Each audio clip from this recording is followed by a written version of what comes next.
પરિવાર છે ને પેલું પગથિયું છે.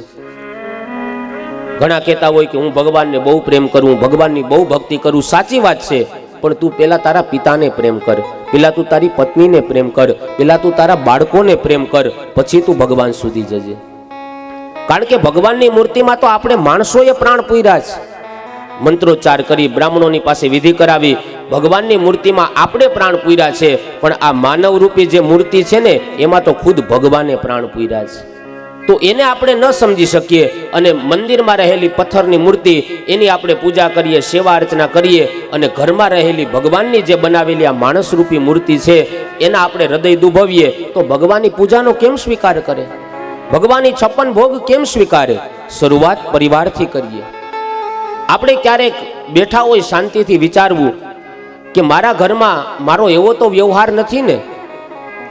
સવારે કામે ધંધે નોકરીએ જતા હોય, ડેલીની બહાર પગ મૂકીએ તો પાછળથી એવો તો અવાજ નથી આવતો ને કે હાય હવે 6 વાગ્યા સુધી. શું આપણો ઘરમાં વ્યવહાર એવો તો નથી ને કે આપણા બહાર ગયા પછી અંદરથી બધા રાજી થતા હોય? શરૂઆત ઘરથી કરીએ, પછી પરમાત્માને પ્રેમ કરીએ. કોઈનું હૃદય દુભાય એવો ઘરની અંદર વ્યવહાર ન કરવો. વ્યાસજી મહારાજે જ્યારે 18 પુરાણ શાસ્ત્રો ઇતિહાસ લખ્યા, છેલ્લે એણે બધા જ શાસ્ત્રોનો સાર 2 જ વાક્યમાં કીધો. 18 પુરાણેષુ વ્યાસસ્ય વચનદ્વયમ પરોપકારાય પુણ્યાય પાપાય પરપીડનમ. પરોપકારાય પુણ્યાય, બીજા ઉપર ઉપકાર કરી અને એની સેવા કરવી, એનાથી મોટું આ જગતમાં કોઈ પુણ્ય નથી. અને પાપાય પરપીડનમ, આપણા વાણી વર્તન વ્યવહાર દ્વારા બીજાને પીડા આપવી, એનાથી મોટું પાપ આ દુનિયામાં કોઈ નથી. માટે કોઈનું હૃદય ન દુભાય એનું ધ્યાન રાખીએ. આ જે બલ્બ નીચે આપણે બેસીએ ને, આ લેમ્પ, આ લાઇટનું જેણે સંશોધન કર્યું ને, એ થોમસ આલ્વા એડિસન, જેણે જગતને આ બલ્બની ભેટ આપી છે. આ થોમસ આલ્વા એડિસને જ્યારે પહેલી વખત બલ્બ તૈયાર કર્યો, એના માણસને ચપરાસીને બોલાવીને કીધું કે આ બલ્બ ચડાવો. જેવો જ બલ્બ ચડાવવા ગયો પેલો માણસ, આટલા વર્ષોથી બનાવેલી વસ્તુ હતી ને, હાથ આમ ધ્રુજતો હતો ને બલ્બ પડી ગયો હાથમાંથી, તૂટી ગયો. બધા માણસો વિચારવા માંડ્યા હમણાં આને મારશે, ખીજાશે, ઠપકો આપશે. એક પણ વાત ન કરી. થોમસ આલ્વા એડિસને 1.5 વર્ષની અંદર બીજો બલ્બ તૈયાર કર્યો. વળી એના એ માણસને બોલાવીને કીધું કે આલ્યો બલ્બ ચડાવો. એ માણસ આવે છે, બલ્બ ચડાવ્યો. જેવો જ બલ્બ ચડાવ્યો, પ્રકાશ થયો, બધાએ તાલીઓથી એ થોમસ આલ્વા એડિસનને વધાવ્યા છે, તાલીઓ પાડી. એક માણસ આગળ આવીને પૂછે છે, પહેલી વખત જ્યારે આ વ્યક્તિથી બલ્બ તૂટી ગયો, આટલા વર્ષોની મહેનત પાણીમાં ગઈ, તમે કેમ એને એક શબ્દ ન કીધો, કેમ ન ખીજાણા? ત્યારે થોમસ આલ્વા એડિસનનો જવાબ હતો, ભાઈ, એ વ્યક્તિથી લેમ્પ પડી ગયો, તૂટી ગયો, એને હું ખીજાત, એ મને તો કાંઈ ન કહી શકત, હું એને ખીજાત, પણ આ બલ્બ પડી ગયો ને, 1.5 વર્ષમાં બીજો બની ગયો, પણ એને હું ખીજાત ને એનું દિલ તૂટી જાત ને તો એ સંધાવવું બહુ અઘરું પડી જાત. આ બલ્બ તો 1.5 વર્ષમાં પાછોય બની ગયો, પણ જો એનું હૃદય તૂટી જાત ને તો એ જિંદગી આખી ન સંધાત. કહેવાનો અર્થ, આપણો વ્યવહાર ઘરમાં એવો ન હોવો જોઈએ કે જેથી કરીને કોઈનું હૃદય દુભાય. એટલા માટે કવિ કહે છે, નહીં ચાહીએ દિલ દુખાના કિસી કા, નહીં ચાહીએ दिल दुखाना किसी का, सदा ना रहा है, सदा ना रहा है, सदा ना रहेगा, सदा ना रहेगा, जमाना किसी का नहीं चाहिए दिल दुखाना किसी का, नहीं चाहिए दिल दुखाना किसी का. कवि कहे नहीं चाहिए दिल दुखाना किसी का, सदा ना रहा है, सदा ना रहेगा ये जमाना किसी का.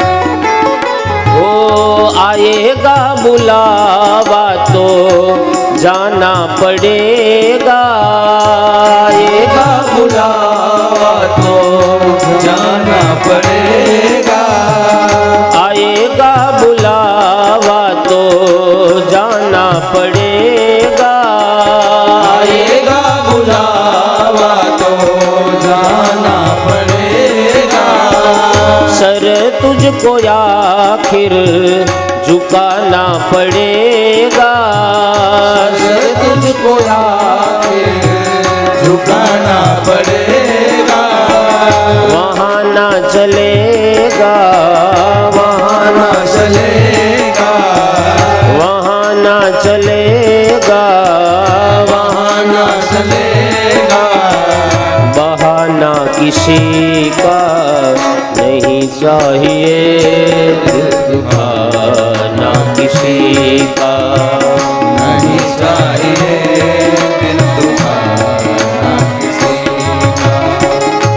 पहले तो तुम अपने आप को संभालो, पहले तो तुम अपने आप को संभालो, हक नहीं तुमको बुराई और में निकालो, हक नहीं तुमको बुराई और में निकालो। कवि कहे पहले तो तुम अपने आप को संभालो, हक नहीं तुमको बुराई और में निकालो। घણા માણસોને આદત હોય કે ફલાણો આમ છે, ફલાણા તેવા છે, ફલાણા આવા છે, બીજાના દોષ ગાયા કરે. મેં કીધું ને કે દિવસે નિંદા અને રાત્રે નિદ્રા આ બે કરવાથી માણસ ઘણું ગુમાવે છે.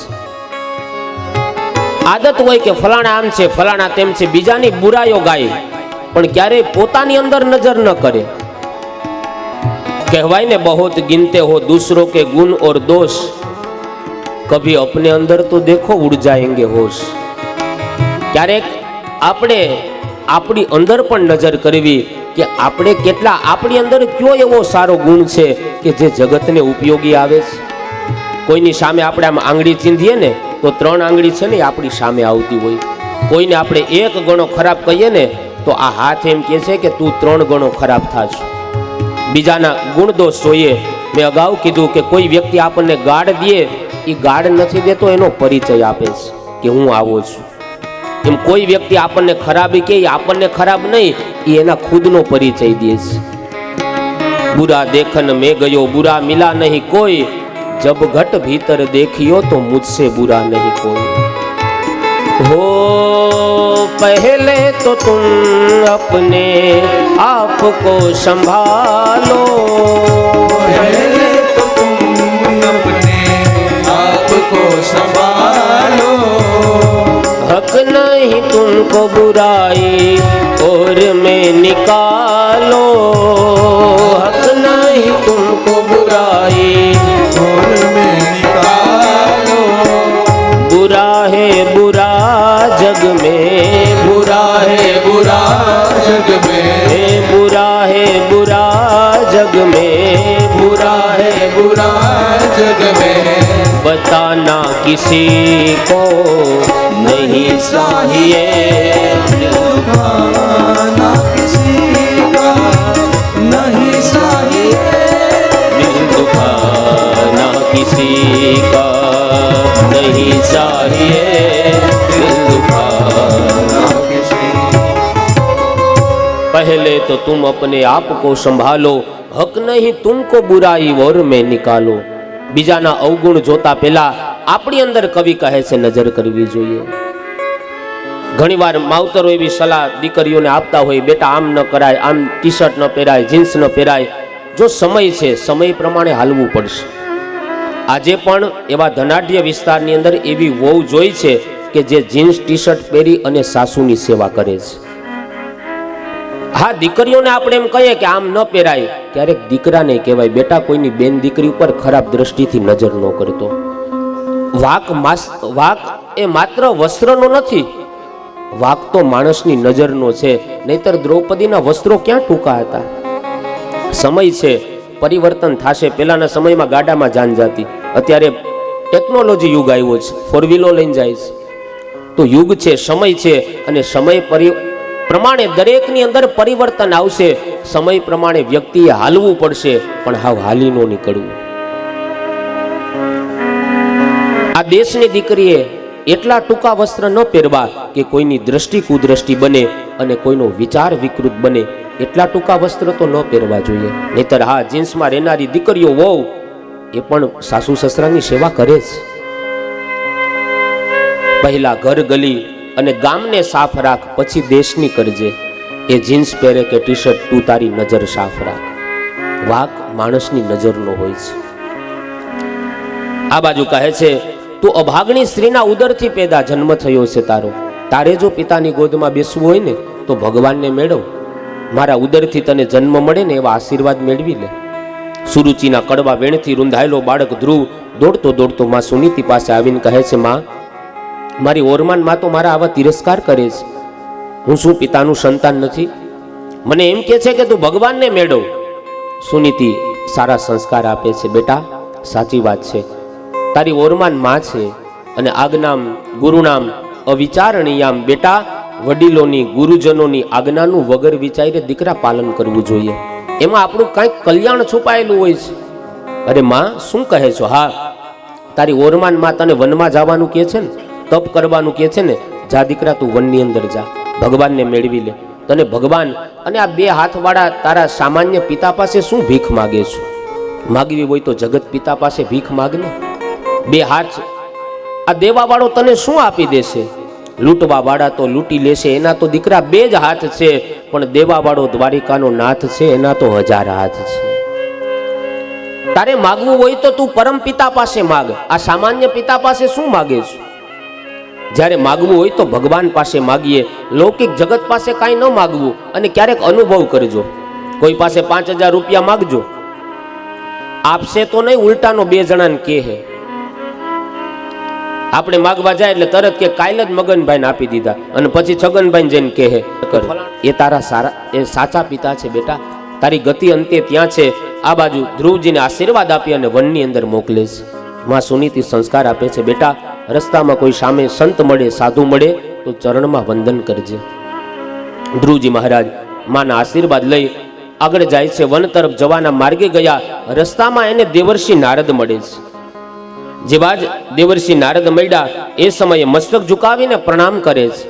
કારણ કે નમે તે સૌને ગમે. આપણે ત્યાં કહેવત છે, નમંતી ફલીનો વૃક્ષા નમંતી સાધવો જના, શુષ્ક વૃક્ષાસ્ચ મૂર્ખશ્ચ ન નમંતી કદાચન. જેની અંદર સારા ગુણ હોય ને, વૃક્ષની અંદર ફળ આવે ને, એટલે એ જેમ ફળ આવતા જાય ને એમ વૃક્ષ નમતું જાય. એમ આપણી અંદર જેમ જેમ સારા ગુણો આવતા જાય ને એમ બીજાને હંમેશા આપણે નમતું રહેવું. સમાજની અંદર નમતા રહીએ. ઉદરની અંદર, ગર્ભની અંદર માણસનું માથું નીચે હોય. ભગવાન કહેવા માગે છે કે જન્મ થયા પછી બધાને નમતો રહેજે. પણ અભિમાનમાં માથા એવા ઊંચા કર્યા, કોઈને નહીમાં નહીં અને પછી કોઈને સમાજમાં ગઈમાં નહીં. એક મૂર્ખ માણસ અને એક સૂકું લાકડું, આ બે ક્યારેય નમે નહીં, ભાંગીને તૂટી જાય પણ નમે નહીં. નારદજીને નમે છે, નમે એટલે ગઈમાં. એટલે પૂછે છે, બેટા ભૂલો પડ્યો છો? હા ગુરુદેવ, ભૂલો પડ્યો છું. અને ગુરુ તો માર્ગ બતાવે છે. હવે મારે તમારા પગલે ને પગલે ચાલવું. જેમ તમે ભગવાનને મેળવો છો એમ મારે ભગવાનને મેળવવા. નારદજી કસોટી કરે છે, બેટા આ રમકડા રમવાની ઉંમર છે. આ ઉંમરે કઈ ભગવાન મળે? જા ઘરે વહી જા, ન મળે. જન્મ જન્મ મુનિ જતન કરાઈ, અંતકાલ પ્રભુ આવત નાહી. આ ઋષિ મુનિઓ, સાધુ સંતો વર્ષો વર્ષો સુધી તપ કરે, જપ કરે, એને ભગવાન નથી મળ્યા ને તને આવડી ઉંમરે મળશે રમકડા રમવાની ઉંમરે? ધ્રુવજી કહે છે, ગુરુદેવ એને નહીં મળ્યા હોય અને કદાચ નહીં મળે, કારણ કે એને તમે નથી મળ્યા. મને જરૂર મળશે, કારણ કે મને તમારા જેવા સમર્થ ગુરુ મળ્યા છે. અને ગુરુ તો હંમેશા માર્ગ બતાવે. જેમ હોકા યંત્રની સોય ઉત્તર દિશા બતાવે, એમ સદગુરુની ચિંધેલી આંગળી હંમેશા ઉત્તમ દિશા બતાવે. તમારા જેવા સમર્થ ગુરુ હોય તો મને સાચો માર્ગ મળશે. મારે તમારા રસ્તે ચાલવું. જેમ તમે દેવદત્ત નામની વીણા વગાડીને પ્રભુને પ્રસન્ન કરો છો, એમ મને કોઈ માર્ગ બતાવો. તમે ગુરુ રૂપે પ્રાપ્ત થયા છો. હમે રાશતો કી જરૂરત નહીં હૈ, हमें तेरे पैरों के निशान मिल गए गुरुदेव. हमें रास्तों की जरूरत नहीं है, हमें तेरे पैरों के निशान मिल गए. गुरुदेव મને યોગ્ય માર્ગ આપો, મારે ભગવાનને કેવી રીતના મેળવવા. અને એ સમયે દેવર્ષિ નારદ કહે છે, બેટા તત્તાત ગચ્છ બદરંતે યમુનાયાસ્તટમ શુચિ પુણ્યમ મધુવનમ યત્ર સાનિધ્યમ નિત્યદા હરિ. કહે છે બેટા અહીંયા નજીકની અંદર યમુનાજીના કિનારે વૃંદાવનમાં મધુવન છે. તમે એક કામ કરો, યમુનાજીના કિનારે જાઓ, કારણ કે યમુનાજી છે ને ભક્તિ સ્વરૂપા છે. યમુના મહારાણી ભક્તિ પ્રદાન કરે છે. ગંગાજી જેમ જ્ઞાન અને મુક્તિનો કિનારો છે, એમ યમુના મહારાણી એ ભક્તિનો કિનારો છે. તમારી ભક્તિમાં વૃદ્ધિ થશે. અને હા, હું તમને એક દ્વાદશાક્ષર મંત્ર આપું છું. આ મંત્રનું તમે રટણ કરજો. રટણ કરતા કરતા એક સમય એવો આવી જશે કે ત્યારે ભગવાન તમને દર્શન દેશે. આ બાજુ ઘટના એવી બને છે, ઓમ નમો ભગવતે વાસુદેવાય મંત્રની દીક્ષા લઈ અને ધ્રુવજી મહારાજ ધીમે ધીમે વન તરફ પ્રયાણ કરે છે. યમુનાજીના કિનારે આવે છે. મધુવનમાં આવી અને ભગવાનને પ્રાર્થના કરે છે, हमरे उलझन सुलझाओ भगवन, तुमरे बिन हमरा को न नहीं. हमरे उलझन सुलझाओ भगवन, तुमरे बिन हमरा को न नहीं. ओ पालन हारे हर हर हर निर्गुण वो न्यारे, तुमरे बिन हमरा को न नहीं. ओ पालन हारे हरे हरे हरे निर्गुण वो न्यारे, तुमरे बिन हमरा को न नहीं. ધ્રુવજી મહારાજ ધીમે ધીમે ધીમે ધીમે મધુવનમાં ડગલા ભરે છે. વ્રતનો પ્રારંભ કરે છે. યમુના મહારાણીનું પાન કરે છે. સીધો વ્રતનો પ્રારંભ કરે. 1 મહિનો પૂર્ણ થયો, ભગવાન પ્રસન્ન ન થયા. વળી બીજા મહિનાની શરૂઆત કરી. કઠિન તપ કરે છે. માત્ર વેલાને પાંદડા દર 6 દિવસે વૃક્ષના પાંદડા ખાઈને તપ કરે છે. પ્રભુ પ્રસન્ન ન થયા. ત્રીજા મહિનાની શરૂઆત થઈ. દર 9મે દિવસે કેવલ જલપાન, માત્ર યમુનાજીનું જલનું પાન કરીને તપ કરે. ભગવાન પ્રસન્ન ન થયા. ચોથા મહિને જલપાન બંધ કરે છે. કેવલ વાયુ શ્વાસનું ભક્ષણ કરીને તપ કરે છે. ભગવાન પ્રસન્ન ન થયા. હો ગોવિંદ હરે હરે હરે હરે ગોપાલ હરે, રાધે કૃષ્ણ ગોવિંદ ગોપાલ હરે. गोविंद हरे हरे हरे हरे गोपाल हरे, राधे कृष्ण गोविंद गोपाल हरे. ओ पालन हारे निर्गुण न्यारे, तुमरे बिन हमरा को नो नहीं. गोपाल हरे हरे हरे हरे निर्गुण हरे हरे, तुमरे बिन हमरा को न नहीं. ધ્રુવજી મહારાજ 5મા મહિનાનો પ્રારંભ કરે છે. પંચમે માસ્યનું પ્રાપ્તે જીતશ્વાસો નૃપાત્મજ. વાયુ ભક્ષણ પણ બંધ કર્યું. પોતાના શ્વાસને રૂંધી લીધા છે. આ બાજુ ભગવાન નારાયણને ચિંતા થઈ કે મારો ભક્ત મારી અંદર આજ લીન બન્યો છે, મને પુકાર કરે છે. આજ ભગવાન ખુદ નારાયણ કહે છે મારે હવે ભક્તના દર્શન કરવા માટે જવું છે. જોજો સાચા ભક્ત જેમ ભગવાનના દર્શન માટે તાલાવેલી જાગે ને, ભગવાન દર્શન કરવાની તલબ જાગે, એવા સાચા ભક્તના દર્શન કરવાની ભગવાનને પણ ઈચ્છા જાગે. લક્ષ્મીજી પાસેથી નારાયણ ઊભા થઈ અને મધુવનની અંદર આવે છે. ધ્રુવજી મહારાજની આંખો બંધ છે, જીત શ્વાસ બન્યા છે. ભગવાન વિચાર કરે, એક માતાએ મારા આધારે પોતાના દીકરાને તપ કરવા માટે મોકલે છે, હવે મારે એની રક્ષા કરવી મારું કર્તવ્ય બને છે. કારણ કે ભગવાન એ ભક્તની ભક્તિથી બંધાયેલા છે. માનવ કહે કે મેં બડા, तो इस धरती पर तू क्यों खड़ा. अब धरती कहे कि मैं बड़ी, तो शेष के सर पे क्यों पड़ी. अब शेष कहे कि मैं बड़ा, तो शंकर के गले में क्यों पड़ा. अब शंकर कहे कि मैं बड़ा, तो तो रावण के डर से क्यों खड़बला। अब रावण कहे कि मैं बड़ा, तो वाले के पास क्यों दबा। अब वाले कहे कि मैं बड़ा, तो राम के चरणों में क्यों पड़ा। अब राम कहे कि मैं बड़ा, છેલ્લે ભગવાન કહે છે કે હવે તો બધા માનો છો ને કે હું મોટો છું, હવે તો ગાતું ગાતું માંડવે આવી ગયું ને કે હવે હું જ મોટો છું। રામ કહે કે મેં બડા, તો ये ભક્તો કે હૃદય में क्यों बसा। જો પ્રભુ તમે જ મોટા હોય તો નરસિંહ મહેતા માટે જૂનાગઢની આ ધરતી ઉપર 52 વખત ધક્કા શું કામ ખાધા। જો તમે જ મોટા હોય તો મીરાના ઝેર પીવા માટે શું કામ પધાર્યા। હે પ્રભુ, જો તમે જ મોટા હોય તો એક ભક્ત પ્રહલાદની રક્ષા કરવા માટે થાંભલાને તમારો પિતા શું કામ બનાવ્યો। એનો અર્થ ભગવાન એ ભક્તની ભક્તિથી બંધાયેલા છે। જ્યાં જ્યાં ભગવાનની સાચી ભક્તિ હોય ને ત્યાં કોઈને કોઈ રૂપમાં ભગવાન આવી જાય છે। આ બાજુ કહે છે ભગવાન નારાયણ ખુદ એ ભક્ત ધ્રુવના દર્શન કરવા માટે થઈને આવે છે। જ્યાં મધુવનની અંદર આવ્યા, ભગવાન મધુવનમાં પ્રગટ થયા એટલે ભગવાનનું એક નામ પડ્યું મધુસૂદન। મધુવનમાં આવવાના કારણે આ બાજુ ધ્રુવજીની આંખો બંધ છે। ભગવાન વિચાર કરે મારો ભક્ત આંખ ખોલે તો એને મારા દર્શન થાય ને। એ સમયે ભગવાન યુક્તિ કરે છે। ધ્રુવજીના હૃદયમાં બાલમ મુકુંદમ મનસા સ્મરામી કહે છે નાના એવા બાલ મુકુંદ સ્વરૂપના દર્શન કરાવ્યા। થોડી વારમાં એ સ્વરૂપ અદ્રશ્ય કર્યું। ધ્રુવજી મહારાજનું મન વિચલિત થયું, અરે પ્રભુ ક્યાં ગયા। જ્યાં આંખ ખોલી તા તો શશંક ચકરમ સકિરીટ કુંડલમ સપીત વસ્ત્રમ સરશીરુહેક્ષણમ સહાર વક્ષસ્થલ કૌસ્તુભશ્રિયમ નમામિ વિષ્ણુ શિરસા ચતુર્ભુજમ। ભગવાનના ચતુર્ભુજ શંખ ચક્ર ગદા પદ્મધારી ભગવાન નારાયણને જોયા।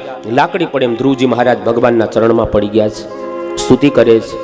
યોંતઃ પ્રવિશ્ય મમવા ચમિમાં પ્રસુપ્તાં સંજીવયત્યખિલ શક્તિધરસ્વધામ્ના અન્યૌ સહસ્તચરણ શ્રવણત્વગાદિન પ્રાણાન નમો ભગવતે પુરુષાય તુભ્યમ। હે નાથ, યોંતઃ પ્રવિશ્ય તમે જ મારા શરીરમાં પ્રવેશ કરી અને મારી આ સૂતેલી વાણીને જગાડનાર તમે છો।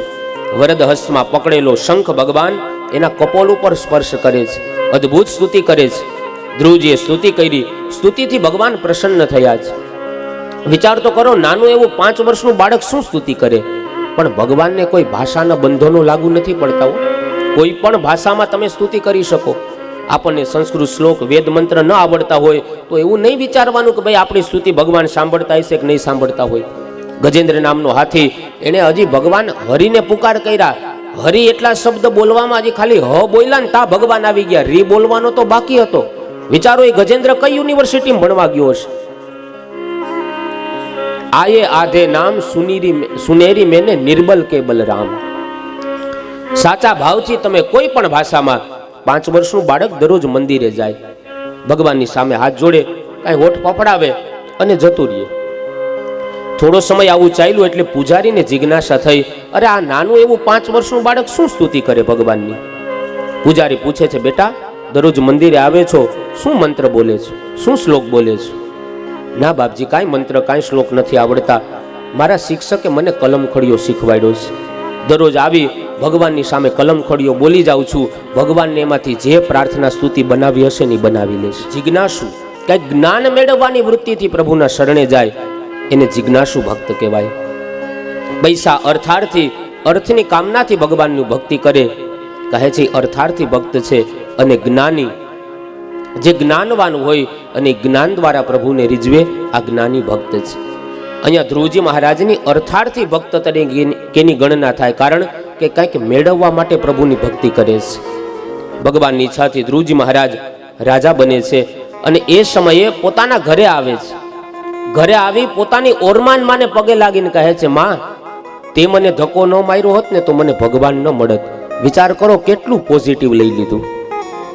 જીવનમાં આવતું દુઃખ છે ને એ આપણા કંઈક સુખનું પરિણામ હોય છે। માએ ધક્કો મારીને કાઢી મૂક્યા હતા, છતાંય આવીને પેલા એને પગે લાગ્યા કે માં તે જો મને તિરસ્કાર ન કર્યો હોત, મારું અપમાન ન કર્યું હોત તો મને ભગવાન ન મળત। વંદન પેલા એના આશીર્વાદ લીધા છે, પોતાની માતાને પગે લાગે છે। ધ્રુવજી મહારાજના લગ્ન પ્રજાપતિ શિશુમારની કન્યા ભ્રમી સાથે થયા છે। કલ્પ અને વત્સર નામના 2 પુત્ર થયા છે। ધ્રુવજીના ભાઈ ઉત્તમ એક વખત જંગલની અંદર શિકાર ખેલવા જાય અને શિકાર ખેલતા ખેલતા યક્ષો અને ગાંધર્વો સાથે એમનું યુદ્ધ થાય. યુદ્ધની અંદર ધ્રુવજીના ભાઈ ઉત્તમ મરાણા. ધ્રુવજી વિચાર કર્યો કે આ યક્ષો અને ગાંધર્વો મારા ભાઈને મારી જાય. એક પછી એક યક્ષોનો ધ્રુવજી સંહાર કરવા માંડ્યા. એ સમયે મનુ મહારાજ આવીને કહે છે, બેટા આ યક્ષોનો સંહાર કરી તને શોભે નહીં. તું તો ભગવાનને પ્રાપ્ત થયેલો જીવ છો, તે તો ભગવાનને મેળવી લીધા છે. ધ્રુવજી કે દાદા પણ આણે મારા ભાઈને મારી નાખ્યો છે.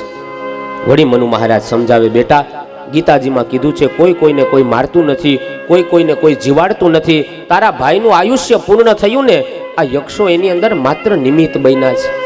ભગવાનને માથે ન લેવું હોય એટલે કાંઈક ને કાંઈક આવું ભગવાન બાનું રાખે છે. કોઈ માણસ ગુજરી જાય ને આપણે કહીએ શું બીમાર હતા, તો કે ભાઈ ડાયાબિટીસ હતું, કેન્સર હતું કે બીજું ત્રીજું હતું. પણ આખરમાં ભગવાન આ બધા બાના રાખે છે. એને એની માથે નથી લેવું, પણ ખરેખર તો એ જીવને ભગવાનને લઈ લેવો છે.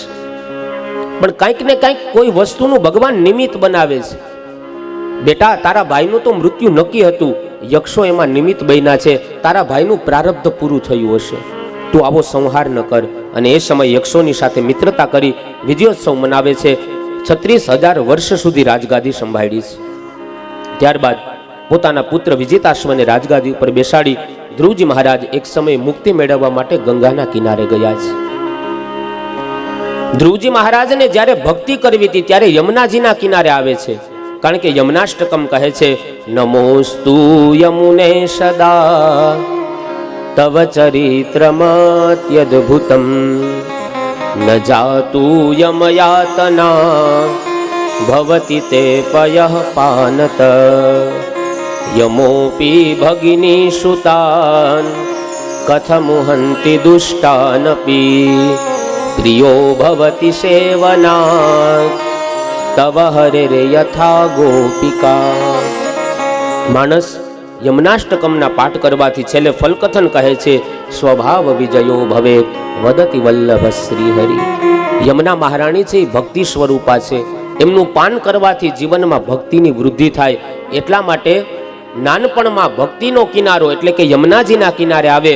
હવે મુક્તિ મેળવવી છે એટલે ગંગાજીના કિનારે આવે છે. બદ્રિકાશ્રમની અંદર ધ્રુવજી મહારાજ બેઠા. કિનારે જ્યાં તપ કરવા જાય એ સમયે નદી ખડખડ રીતે વહન કરતી હતી. ધ્રુવજી મહારાજ મનોમન વિચાર કરે છે કે આ ખડખડ અવાજ આવે છે ને મારા ભજનમાં વિક્ષેપ થશે. એક કામ કરું, અહીંયા ભજન કરવા માટે યોગ્ય જગ્યા નહીં, અંદર ક્યાંય વનમાં જાવ, એકાંત જગ્યામાં વાસ કરું કે જ્યાં કોઈ અવાજ ન આવે. જ્યાં ધ્રુવજી મહારાજ ઊભા થઈ અંદર વનમાં જવા તૈયાર થયા, સાક્ષાત ગંગાજી પ્રગટ થાય છે. ગંગાજી કહે છે, ભક્તરાજ આપ ક્યાં જાઓ છો? અરે માં, તમે આ ખડખડ રીતે વહન કરો છો ને અવાજ આવે છે, ભજનમાં તપમાં વિક્ષેપ થાય છે. ગંગાજી કહે છે, ભક્તરાજ આપ અમને છોડીને ન જાઓ. તમારા જેવા ભગવાનના ભક્તો અમારા કિનારે બેઠા હોય ને તો અમારો મહિમા વધી જતો હોય છે. આપ ન જાઓ, અમારા કિનારે બેસીને તપ કરો, હું આજથી શાંત રીતે વહન કરીશ. આજે પણ ઋષિકેશથી ઉપરથી ખડખડ રીતે ગંગા વહન કરતી આવે, પણ જ્યાં ધ્રુવજી મહારાજની તપસ્થલી છે ને ત્યાં ગંગાજી આજે પણ શાંત રીતે વહન કરે છે. ધ્રુવજી મહારાજનો મૃત્યુકાળ નજીક આવે છે. પ્રારબ્ધના દીપકની અંદર દિવેલ પૂરું થવાની તૈયારી, જીવનરૂપી દીપ બુજાવવાની તૈયારી. એ સમયે સાક્ષાત ભગવાન શ્રી હરિના પાર્ષદો આવે છે. ધ્રુવજીને વૈકુંઠમાં લઈ જવા માટે સાક્ષાત ભગવાનના પાર્ષદો વિમાન લઈને આવે છે. જેમ ગોકર્ણ મહારાજે કથા કરી હતી અને એને લેવા માટે, ધુંધુકારીને લેવા માટે ભગવાનના પાર્ષદો વૈકુંઠ ધામમાંથી વિમાન લઈને આવ્યા.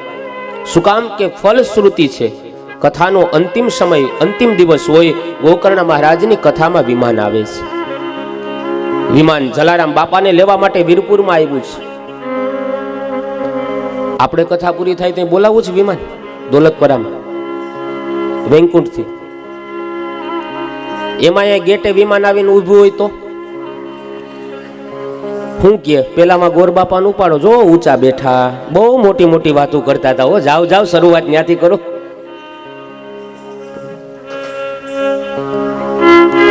ગામડા ગામમાં કથા હાલતી હતી. ગોરબાપા કે બોલો કોને જાવું સ્વર્ગમાં, કરો ઊંચી આંગળી. કે આખું ગામ ઊંચી આંગળી કર્યું. ગામના જમાઈ કથા સાંભળવા આવ્યા. એને ઊંચી આંગળી ન કરી કે આ તમારા સાસુ સસરા તમારા હાડા બધાને જાવું જ સ્વર્ગમાં, તમારે નથી જવું. એ કે ના ના, એ કે દાદા મારે સ્વર્ગમાં નથી જવું. તો કે કારણ શું છે? તો કે એ બધાને લઈ જાવ ને પછી સ્વર્ગ અહીંયા જ છે. એ કે એને એકવાર તમે કે સ્વર્ગના દર્શન કરાયા હોય કે પછી મારે બીજે ક્યાંય સ્વર્ગ ગોતવા નહીં જવું પડે. હવે જમાઈ કેવા કંટાળ્યા છે. જો કે અહીં તો એવું નથી કઈ, આ તો 12 ગાંવ શેટાની વાત છે. આવ્યા જમાઈ રાજા, હે આ સ્વાગત તો આમ તો આપણે લઈ લીધું છે જમાઈ રાજા, કરી નાખવું. જમાઈઓનું સ્વાગત છે ને પહેલે જ દી કરી નાખાય, આમ બીજે દી કરી નાખાય. હા, નવગ્રહ નડે તો એની વિધિ થાય, પણ એની ક્યાંય વિધિ જ નથી બતાવી. એટલે જમાઈઓને તો સન્માન કરી જ નાખવાનું. હા, આ બાજુ કહે છે ધ્રુવજી મહારાજની પાસે ભગવાનના શ્રી હરિના પાર્ષદો આવે છે, વિમાન લઈને આવ્યા. કહે છે ભક્તરાજ, આપ ભગવાનના ધામને પ્રાપ્ત કરવા જઈ રહ્યા છો. ભગવાન નારાયણે સાક્ષાત તમારા માટે આ વિમાન મોકલું છે, આપ બેસી જાઓ. એ સમયે સાક્ષાત મૃત્યુ આવે છે. મૃત્યુના મસ્તક ઉપર પગ મૂકી ધ્રુવજી મહારાજ વિમાનમાં બેઠા છે. આનો અર્થ મૃત્યુ એ ભગવાન સુધી પહોંચવા માટેનું પગથિયું છે. ધ્રુવજી મહારાજ વિમાનમાં આગળ જાય. જેવા થોડા આગળ ગયા એ સમયે ધ્રુવજી મહારાજની આંખમાં આંસુ આવે છે. પાર્ષદો પૂછે છે ભક્તરાજ, તમે તો ભગવાનને મેળવી લીધા, આટલો બધો શોક શું કામ? આંખમાં આંસુ કેમ છે? ધ્રુવજી કહે છે જે માતાએ મને જન્મ આપ્યો એને એકલી માને છોડીને હું એકલો વૈકુંઠમાં જાઉં, ભગવાનના ધામમાં જાઉં? પાર્ષદો કહે છે ભક્તરાજ, તમારા જેવા ભક્તને જન્મ આપનારી જનેતા એનો તો પેલો અધિકાર છે ભગવાનના ધામમાં જવાનો. આગળના વિમાનમાં જો તમારા માતા જઈ રહ્યા છે. માતા સુનીતિ કહે છે મને મારા દીકરા ધ્રુવની યાદ આવે છે. અરે માં, તમારા દીકરા પણ વિમાનની અંદર જો આવે છે, તમે પાછળ નજર કરો. ધ્રુવજી મહારાજ આગળ જોવે, માં પાછળ જોવે. માં દીકરાની દ્રષ્ટિનું મિલન થાય છે. ધ્રુવજી મહારાજ માતાની સામે જોઈ અને મસ્તક ઝુકાવે છે. જેવા જ પ્રણામ કર્યા, માએ 2 હાથ ઊંચા કરી આશીર્વાદ આપતા કીધું, બેટા યાવત ચંદ્રો દિવાકર, જ્યાં સુધી સૂર્યચંદ્રના તેજ હશે ત્યાં સુધી તમારી લોકો કથા ગાતા રહેશે, તમારા ગુણો ગવાતા રહેશે. આશીર્વાદ આપ્યા છે. ધ્રુવજી બાદ એમના પુત્ર વત્સર ગાદી ઉપર બેઠા. વત્સરના લગ્ન સ્વરવીથી નામની રાણી સાથે કરવામાં આવ્યા. વત્સરને ત્યાં 6 સંતાન થયા. પુષ્પાર્ણ, તિગ્મકેતુ, ઈશ, ઉર્જ, વસુ અને જય, આવી રીતના 6 સંતાનો થયા. ધ્રુવજીના વંશમાં આગળ જતા અંગ નામનો એક ભગવત ભક્ત રાજા થાય છે. એનું લગ્ન મૃત્યુની કન્યા સુનીથાની સાથે કરવામાં આવ્યું છે. સુનીથા અને અંગને ત્યાં એક પુત્ર થયો જેનું નામ છે વેન. અંગ રાજા બહુ ઉદાર હતા, બહુ જ્ઞાની હતા, પુણ્યવાન રાજા હતા અંગ, પણ એનો દીકરો વેન છે ને બહુ દુષ્ટ થયો છે. પ્રજાને પીડા આપે છે, પ્રજાને હેરાન કરે છે. સત્તા મળી, મોટાઈ મળી, અભિમાન આવ્યું છે, પ્રજાને હેરાન કરવા માંડ્યો. એટલે ઋષિ મુનિઓ સમજાવે કે વેન, તું આવી રીતના પ્રજાને હેરાન ન કર. એક રાજા તરીકે તારું કર્તવ્ય પ્રજાનું પાલન કરવાનું હોય છે. કોઈ રીતે વેન માનતો નથી. સાધુ સંતો ઋષિ મુનિઓ કહે છે તારી પાસે જો સત્તાનું બળ હોય ને તો અમારી પાસે સાધનાનું બળ છે. મારણ મંત્રનો પ્રયોગ કરી અને વેનને મારી નાખ્યો. વેન મરાણો એટલે પ્રજામાં અંદરો અંદર લૂંટફાટ થવા માંડી. પ્રજા બધી વિચાર કરે કે આપણને એક રાજાનો ખાલી વેન દુષ્ટ હતો એનો જ ડર હતો, પણ હવે તો આપણને અંદરો અંદર એકબીજાનો ડર લાગે છે. હવે આપણે રહી કેમ શકીએ? રાજા વગરની પ્રજા નકામી થઈ જાય. એટલે કીધું, ઋષિ મુનિઓએ કીધું એક કામ કરો, આ વેન છે ને ભલે પોતે પાપી હતો પણ પુણ્યશાળી વંશમાં જન્મેલો હતો. અંગ રાજા બહુ પુણ્યશાળી હતા, એનો પુત્ર આ વેન છે, એટલે એમાં પાપે છે અને પુણ્ય પણ છે. એક કામ કરો, એનું દેહ લઈ એક કોઠીમાં પધરાવો, એનું મંથન કરો, સૌ પ્રથમ પાપને બહાર કાઢી નાખો, આપણને કંઈક ઉકેલ મળશે. વેનના શબને લીધું, કોઠીમાં પધરાવ્યું, એનું મંથન કરે, નાભીથી નીચેના અપવિત્ર ભાગનું મંથન કર્યું, પાપ પેલા બહાર કાઢ્યું, પછી બંને ભુજાઓનું મંથન કર્યું. જેવું જ ભુજાઓનું મંથન કર્યું એમાંથી સાક્ષાત પૃથુ મહારાજ પ્રગટ થયા છે. પૃથુ મહારાજને બધા પુષ્પોથી વધાવે છે. પૃથુ મહારાજનો જય જયકાર કર્યો છે. અંગ રાજા બહુ ભક્તિવાન હતા, પણ એનો પુત્ર વેન છે ને દુષ્ટ હતો. અંગ રાજાએ તો ભક્તિથી મુક્તિ મેળવી લીધી છે. સ્વામિનારાયણ સંપ્રદાયની અંદર નિષ્કુળાનંદ સ્વામી મહારાજ કહે છે કે ભક્તિથી જ જીવને મુક્તિ મળે છે. ભક્તિ વગર જીવ ક્યારેય મુક્ત નથી થતો. કુરુમ ભક્તિત્વ એવશ્ય પ્રાપ્યસે શ્રેય ઈપ્સિતમ. ભક્તિથી જ મુક્તિ મળે. એ ભક્તિ જ્યારે ભોજનમાં ભળી જાય ને તો એ મહાપ્રસાદ બની જાય. ભક્તિ જ્યારે આપણા ચાલવામાં ભળી જાય તો એ યાત્રા બની જાય. હરિદ્વારની યાત્રામાં ગયા હોય અને ન્યા ગંગાના કિનારે થેપલા અને દહીંના ડબરા ખોલે અને ડુંગળીના ફોતરા ઉડાડે તો એ પ્રવાસ થઈ જાય, તો એ યાત્રા નથી. પણ અહીંથી ભલે રાજકોટ જાતા હોય પણ પ્રભુનું સ્મરણ કરતા કરતા જઈએ ને તો એ રાજકોટનો પ્રવાસ છે ને એ આપણા માટે યાત્રા બની જાય. શું કામ? કે એમાં ભગવાનની ભક્તિ ભળી છે. ભક્તિ જો જલમાં ભળે તો એ ચરણામૃત બની જાય. ભક્તિ આપણા કાર્યમાં ભળે તો એ સેવા બની જાય. કોઈ બેન ઘરે હંજવારી પોતા કરતા હોય, આપણે પૂછીએ બેન શું કરે, તો કે ભાઈ કામ કરે છે. પણ એના એ બેન હવેલીમાં બુહારીથી સાફ સફાઈ કરતા હોય, પૂછીએ બેન શું કરે, તરત કઈ સેવા કરે છે, કથા મંડપને સાફ. ભોજનમાં ભક્તિ ભળે તો એ મહાપ્રસાદ બની જાય. આપણને બધાને અનુભવ છે, સત્યનારાયણ ભગવાનની કથાનો મહાપ્રસાદ લઈએ એમાં જે આનંદ આવે અને મહેમાન જ્યારે ઘરે આવે ને ત્યારે જે શીરો તૈયાર કર્યો હોય એ બંનેનો તફાવત કહી દેશે કે ભક્તિ કેમાં ભળી છે. સત્યનારાયણ ભગવાનની કથા સમયે જે શીરો તૈયાર થતો હોય ત્યારે પદ ગવાતા હોય, કીર્તન ગવાતા હોય, મારે ઘેર વેલા પધારજો, પ્રેમની થાળી, હેતની થાળી, મેં તો રસોઈ પ્રભુ મારા હાથે બનાવી, એ જે ભાવ એમાં ભળે ને એટલે મીઠો લાગે, બીજી વખત લેવાની ઈચ્છા થાય. અને મહેમાન આવે તઈએ જે તવીથો ફરતો હોય, આ કટાણાના ક્યાં આવ્યા હતા તો શીરો બે ગુલાટ મારી ગયો હોય, એ બકડિયામાંથી નીકળવું થઈ જાય. ઈ ખાઈએ એટલે એક જ બટકા મોઢું ભાંગી જાય. ના ના ના ના ના હવે નથી જોતો, હવે નથી. સત્યનારાયણ ભગવાનની કથાનો મહાપ્રસાદ આમ એમ થાય કે બીજી વાર આવી જાય તો હજી લઈએ. શું કામ? એમાં ભાવ પડે છે. જ્યાં ભાવ છે, જ્યાં પ્રેમ છે, એ ભક્તિનું રૂપ બની જાય છે. આ બાજુ કહે છે ગુરુમ ભક્તિત્વ અવશ્ય, વ્યક્તિને ભક્તિથી જ મુક્તિ મળે છે. ભક્તિ વગર માણસને મુક્તિ ન મળે. અંગરાજા ભક્તિ પ્રધાન હતા, એનો પુત્ર વેન દુષ્ટ હતો. અપવિત્ર ભાગનું મંથન કરી પાપ કાઢ્યું, ભુજાઓનું મંથન કરી સાક્ષાત પૃથુ મહારાજનું પ્રાગટ્ય થયું છે. પૃથુ મહારાજ દિવસ આખો અર્થો ઉપાર્જન નહીં પણ ભગવાનની સેવા પૂજા કરવામાં દિવસ કાઢે છે. પૃથુ મહારાજ એમનું રાજગાદી ઉપર બેસાડે છે. પૃથુ મહારાજ ના સમયની અંદર આખી પ્રજા છે ને એ પૃથ્વી ખેડતી થઈ છે. આપણો દેશ કૃષિ પ્રધાન દેશ કહેવાતો હોય એની પાછળનું કારણ પૃથુ મહારાજના આશીર્વાદ છે. પૃથુ મહારાજ દ્વારા આ જગતના જીવ એ ખેતી કરતા થયા છે. એ પૃથુ મહારાજ ઉપરથી આ ધરતીનું એક નામ પૃથ્વી પડે છે. આજે જો ગામડાઓ ખેતી ન સચવાણી હોત ને તો આજે જીવ હિંસાનું પ્રમાણ પણ વધી જાત. આપણે બધી પ્રજા છે ને ખેડૂત અને બહુ મોટી આભારી છે.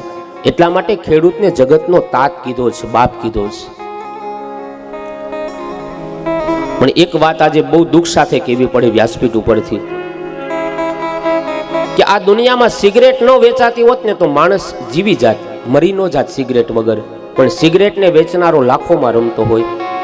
આ દુનિયામાં દારૂ ન વેચાતો હોત તો માણસ જીવી જાત, મરી ન જાત. પણ દારૂને વેચનારો અબજોમાં કરોડોમાં રમતો હોય. આ દુનિયાની અંદર કદાચ તમાકુ ન વેચાતી હોત તો માણસ જીવી જાત, પણ તમાકુને વેચનારો લાખોપતિ હોય. પણ જે અનાજ વગર હું તમે જીવી ન શકીએ, અનાજ વગર મારા તમારા પ્રાણ ન ટકે, એ અનાજને વેચનારો ખેડૂત આજ ભાવ વધારા માટે આંદોલન કરતો હોય તો આ દેશનું બહુ મોટું દુર્ભાગ્ય કહેવાય.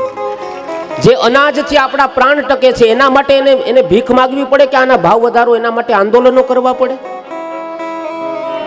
યાદ રાખજો, આ દિવસમાં માણસને પોતાની જિંદગીમાં વકીલની, પોલીસની, એન્જિનિયરની, ડોક્ટરની ક્યારેક જરૂર પડે, પણ દિવસમાં 3 વખત જરૂર પડતી હોય ને તો આ દેશના ખેડૂતની પડે છે. સવારે નાસ્તો કરવા બેસીએ ને થાળીમાં અનાજ આવે, ખેડૂતના આભારી છીએ. બપોરે જમતી વખતે થાળીમાં અનાજ આવે, ખેડૂતના આભારી છે. રાત્રે જમતી વખતે થાળીમાં અનાજ, દિવસમાં 3 વાર જરૂર પડે તો આ દેશનો ખેડૂત છે. પણ આની અંદર કંઈક પગલા લેવા જોઈએ. ક્રિકેટરો રન બનાવે તો એને કરોડો રૂપિયા આપી દે છે, આપો, એનો કોઈ વિરોધ નથી. પણ આ દેશનો ખેડૂત જે મજૂરી કરે, જે મહેનત કરે, એને એનું મહેનતાણું પહોંચવું જોઈએ. કહેવાનો હેતુ એ છે કે જે અનાજ વગર આપણે જીવી નથી શકવાના, એ અનાજને વેચનારો, અનાજને ઉત્પન્ન કરનારો, એને ભાવ વધારા માટે આંદોલનો કરવા પડે, અરજીઓ કરવી પડે, હાજીજી કરવી પડે.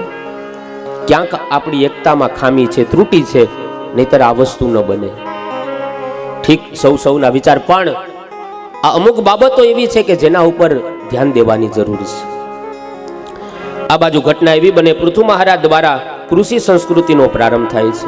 પૃથુ મહારાજ એક સમયે વૈરાગ્ય જાગે છે તમામ વૈરાગ્યના શસ્ત્રથી મમતાના બંધનને છેદી ભક્તિ કરવા માટે જતા રહ્યા. પૃથુ મહારાજના પુત્ર વિજિતાશ્વ રાજગાદી સંભાળે છે. અર્ચી નામની રાણી સાથે વનમાં તપ કરવા માટે ગયા છે. આદિનારાયણ પરમાત્માનું આરાધન કરી ભગવત સ્વરૂપમાં પૃથુ મહારાજ લીન બન્યા છે. એમના પુત્ર વિજિતાશ્વ રાજા બન્યા. વિજિતાશ્વ રાજાને ત્યાં 3 ભાઈઓ હતા. પોતે હરિયક્ષ, ધ્રુમકેક્ષ અને વૃક નામના 3 ભાઈઓ હતા. હવિધાનને ત્યાં પ્રાચીન બરી રાજા થયા. એ રાજાનું લગ્ન શતદ્રુપી નામની રાણી સાથે કરવામાં આવ્યું. એમને ત્યાં કહે છે એ 10 પ્રચેતાઓ તપ કરી અને ભગવાન શિવજીને પ્રસન્ન કરે છે. રુદ્ર ગીતનો ઉપદેશ આપે છે. આવી રીતના કામ પ્રકરણ બતાવ્યું. ત્યારબાદ મોક્ષ પ્રકરણ બતાવ્યું છે. મોક્ષ પ્રકરણની અંદર પુરંજન ઉપાખ્યાન બતાવ્યું છે. પ્રાચીન કાળમાં કહે છે પુરંજન નામનો એક રાજા થયો છે. આ પુરંજન રાજાને અવિજ્ઞાત નામનો એક મિત્ર છે. આ અવિજ્ઞાત સરળ છે, અતિ ઉદાર છે. પુરંજનને વારંવાર એને મદદ કરે છે, પણ અપ્રગટ રહીને મદદ કરે, ખબર ન પડવા દે. આ પુરંજન એટલે આ જીવ 9 દરવાજા વાળી નગરીમાં રહે છે. આ શરીર, માનવ શરીર એ 9 દરવાજા વાળી નગરી છે. અવિજ્ઞાત નામનો એને એક મિત્ર છે. આ અવિજ્ઞાત એટલે ઈશ્વર અપ્રગટ રહીને મદદ કરે છે. ભગવાન ક્યારેક ક્યારેક આપણને મદદ કરી લેતા હોય, પણ એ આપણને ખબર નથી પડવા દેતા. ભગવાન કહે છે જમવાનું કામ તારું, એને પચાવવાનું કામ મારું. એ પચી ગયા પછી સુવાનું કામ તારું, સવારે તને વેલો જગાડવાનું કામ મારું.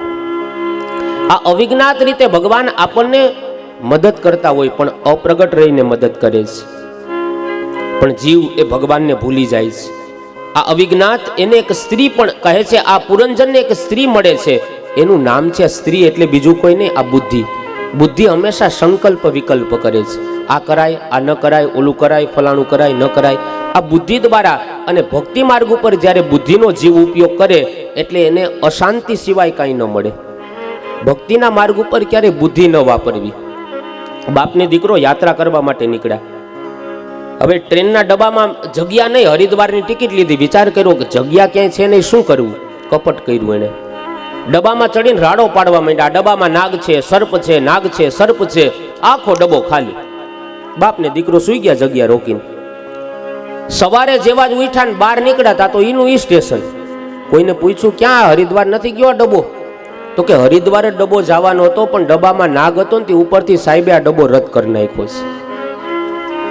જો કપટ કરીને કાંઈક મેળવી લેશું, થોડો સમય શાંતિ જેવું લાગશે, જીવનની યાત્રા અટકી જશે.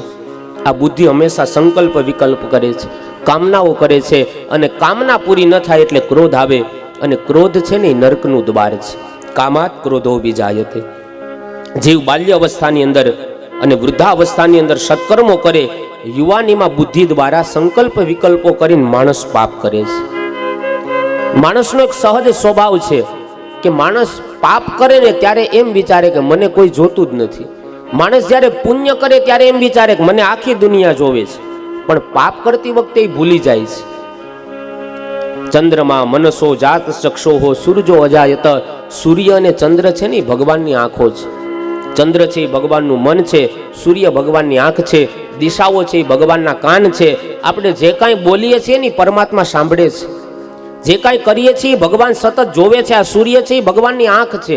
આજની ભાષામાં કહીએ ને ભગવાન સતત ઓનલાઈન છે. માટે કર્મ કરવામાં ખાસ ધ્યાન રાખવું. અવિજ્ઞાત કહે છે આ પુરંજનને એ બુદ્ધિ એટલે કે સ્ત્રી મળે છે. બુદ્ધિ એમના દ્વારા સંકલ્પ વિકલ્પ કરે છે. આ બાજુ કહે છે આ જીવ એ બાલ્ય અવસ્થાની અંદર સત્કર્મ કરે, વૃદ્ધાવસ્થામાં સત્કરે, પણ યુવાનીની અંદર વચ્ચેના ગાળામાં પાપ કરે છે. પુણ્યના પ્રતાપે વિદર્ભ દેશમાં એક કર્મકાંડી બ્રાહ્મણને ત્યાં પુરંજન એ કન્યા રૂપે જન્મ ધારણ કરે છે. મર્યાદા અને ધર્મનું પાલન કરતા કરતા દ્રવિડ દેશના પાંડ્ય રાજા સાથે કહે છે કે પાંડ્ય રાજાના એ દીકરી સાથે એમના લગ્ન થાય છે. 7 પુત્રો થયા છે. 7 પુત્રો એમાં પ્રથમ દીકરી એ ભક્તિ થઈ છે. ભક્તિના 7 પ્રકાર પહેલા કીધા છે. શ્રવણમ, કીર્તનમ, વિષ્ણુ સ્મરણમ, પાદ સેવનમ, અર્ચનમ, વંદનમ, દાસ્યમ, સખ્યમ, આત્મનિવેદનમ. આમ તો 9 ભક્તિ બતાવી, પણ 2 ભક્તિ છેલ્લી વંદન અને આત્મનિવેદન, આ 2 ભક્તિ જેના ઉપર ભગવાન કૃપા કરે ને એને પ્રાપ્ત થાય છે. એટલા માટે અહીંયા 7 દીકરીઓનો જન્મ, 7 એક પુત્રી અને 6 દીકરાઓનો જન્મ બતાવ્યો છે. ત્યારબાદ આગળની કથામાં કહે છે 10 પ્રચેતાઓ થયા, ભગવાનને પ્રસન્ન કરે છે, રુદ્રગીતનો ઉપદેશ આપે છે. દક્ષ પ્રજાપતિની કથાનું વર્ણન કર્યું. નિર્ગુણ ઉપાસનાથી મોક્ષ પ્રકરણના 4 અધ્યાય બતાવી ચતુર્થ સ્કંદને વેદ વ્યાસજી મહારાજ અહીંયા વિરામ આપે એ ક્રમનો નિર્વાહ કરી અને 5મા સ્કંદમાં મંગલ પ્રવેશ કરીએ. ઇતિ શ્રીમદ ભાગવતે મહાપુરાણે વૈયાસિક્યામ અષ્ટાદશ સહસ્રયામ પારમહંસ્યામ સંહિતાયામ ચતુર્થ સ્કંદ તત્સત શ્રી રાધા કૃષ્ણ ચરણ કમલાર્પણમસ્તુ. શ્રી ભાગવત ભગવાન કી જય. નજીક નજીક આવી જાઓ થોડા, જેથી કરીને પાછળ જગ્યા બદલે.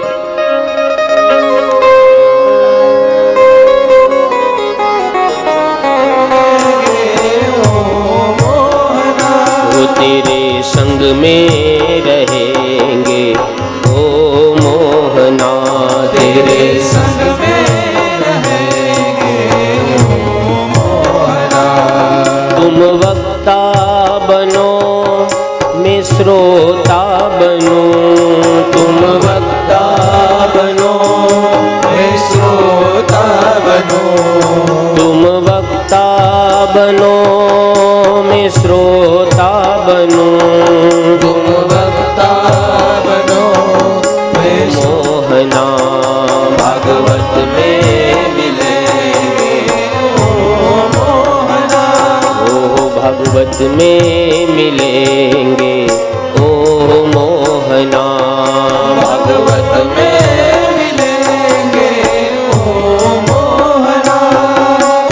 ओ मोहना, ओ मोहना, ओ मोहना, ओ मोहना. ओ मोहना, ओ मोहना, तेरे संग में रहेंगे ओ मोहना. तुम चंदन बनो मैं पानी बनूं, तुम चंदन बनो मैं पानी बनूं. तुम चंदन बनो मैं पानी बनूं, तुम ओ मोहना मस्तक पर मिलेंगे ओ मोहना.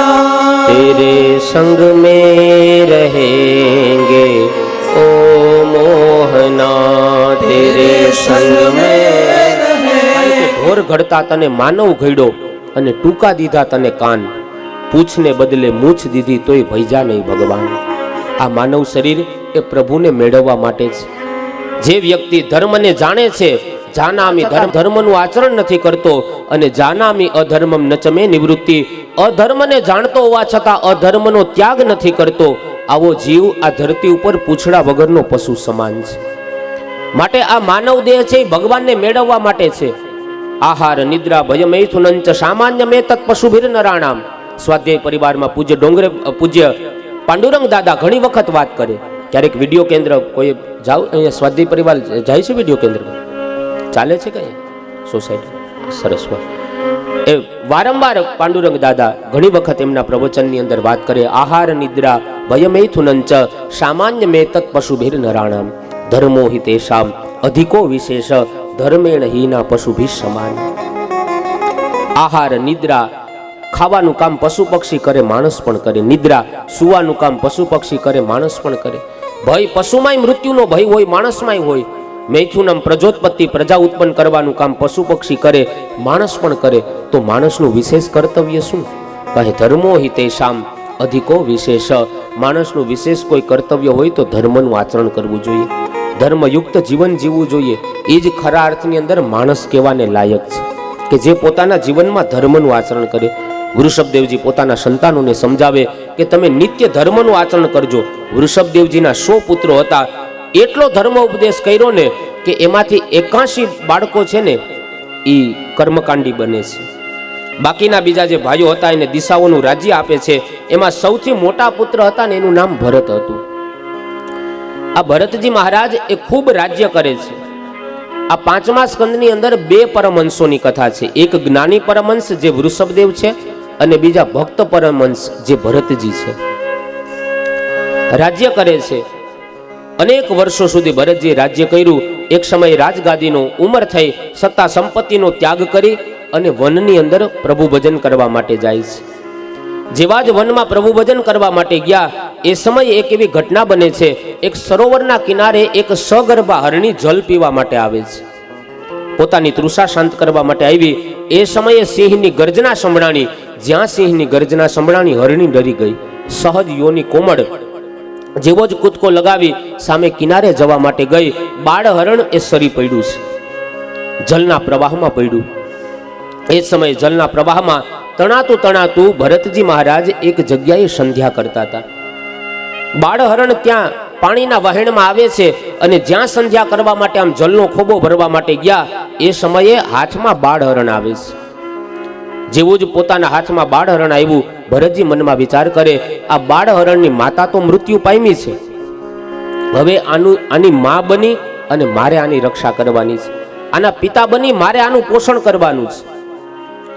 ભરતજી મહારાજે અહીંયા અયોગ્ય સંબંધ બાંધ્યો છે.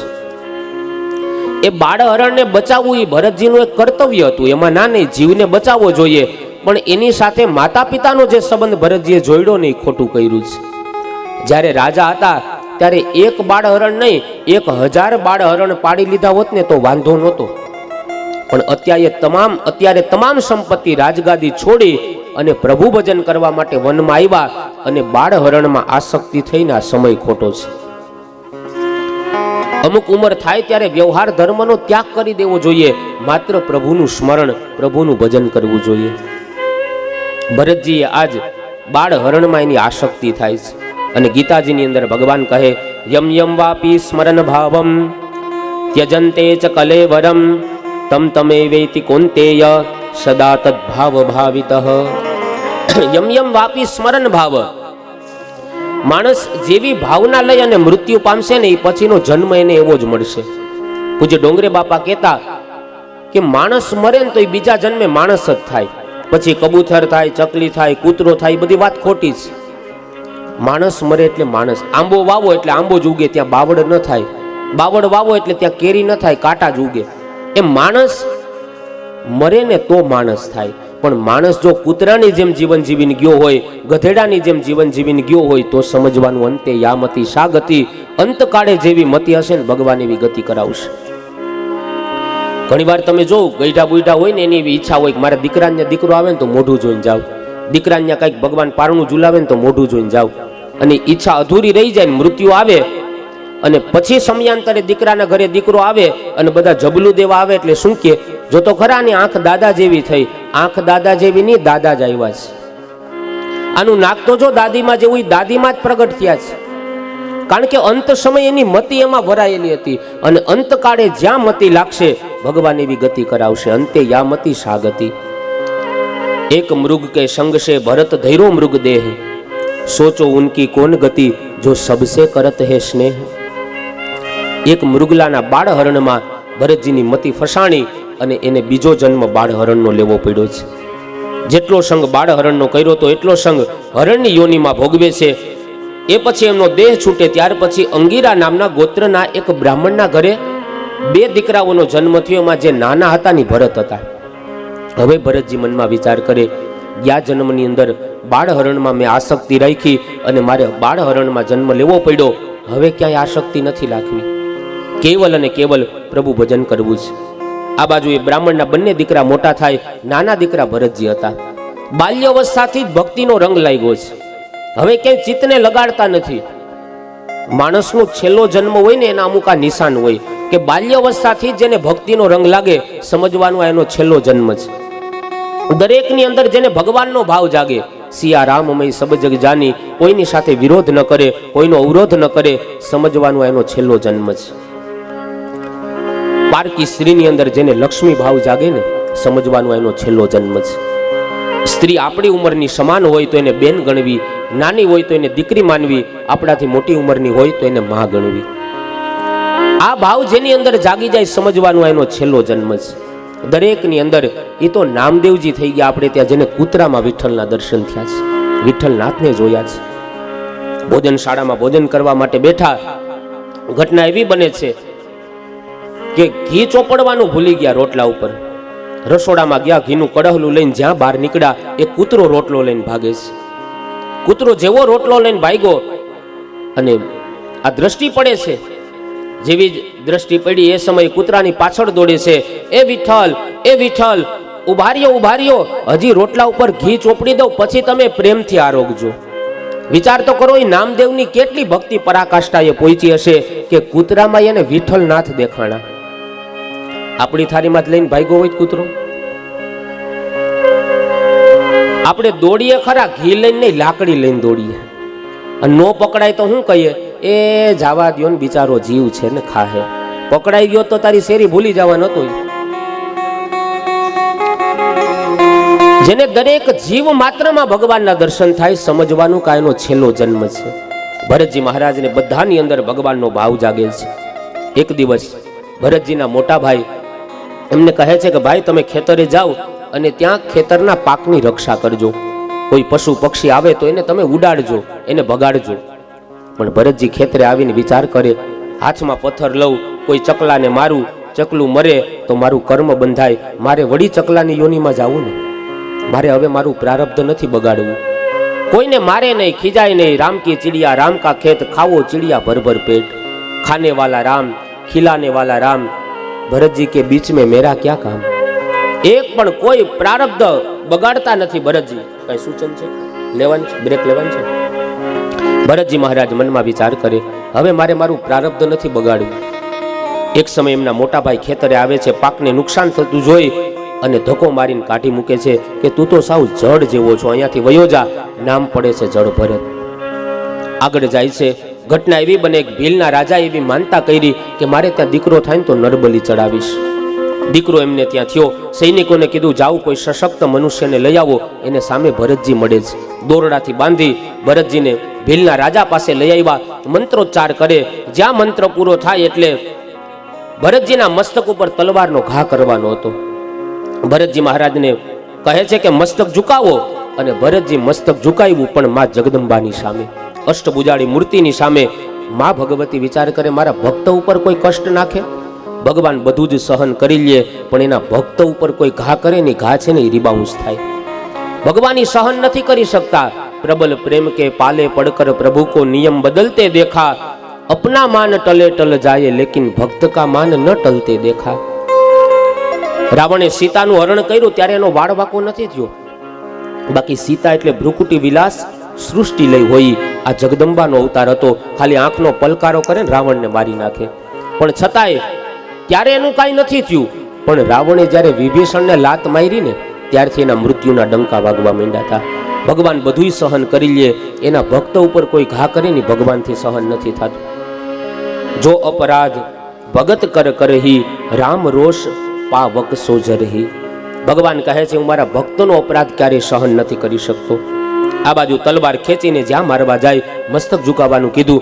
અષ્ટભુજાળી સામે મસ્તક ઝુકાવ્યું. જગદંબા પ્રગટ થઈ, હાથમાં શસ્ત્ર લઈ જેટલા સૈનિકો ભરતજીને મારવા તૈયાર થયા ને બધાના ધડથી મસ્તક અલગ કરી નાખ્યા.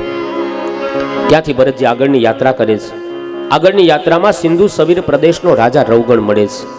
ઘટના એવી બને છે કે એ રાજાને 4 જણા પાલખી ઉપાડીને લઈ જતા હતા. એમની કપિલ મુનિના આશ્રમે જ્ઞાન લેવા માટે જતા હતા. ઇક્ષુમતી નદીના કિનારે જલપાન કરવા માટે થઈ અને મુકામ કરે છે. રાજાએ વિચાર કર્યો જલપાન કરી લઉં, થોડી વિશ્રાંતિ કરું, પછી આગળની યાત્રા કરીએ. એમ આપણે કઈ પાણી બાણી પી લઈએ, પછી કથા યાત્રા આગળ. तेरे संग में रहेंगे ओ मोहना, तेरे संग में रहेंगे ओ मोहना, तेरे संग में रहेंगे ओ मोहना, तेरे संग में रहेंगे ओ मोहना, ओ मोहना, ओ मोहना.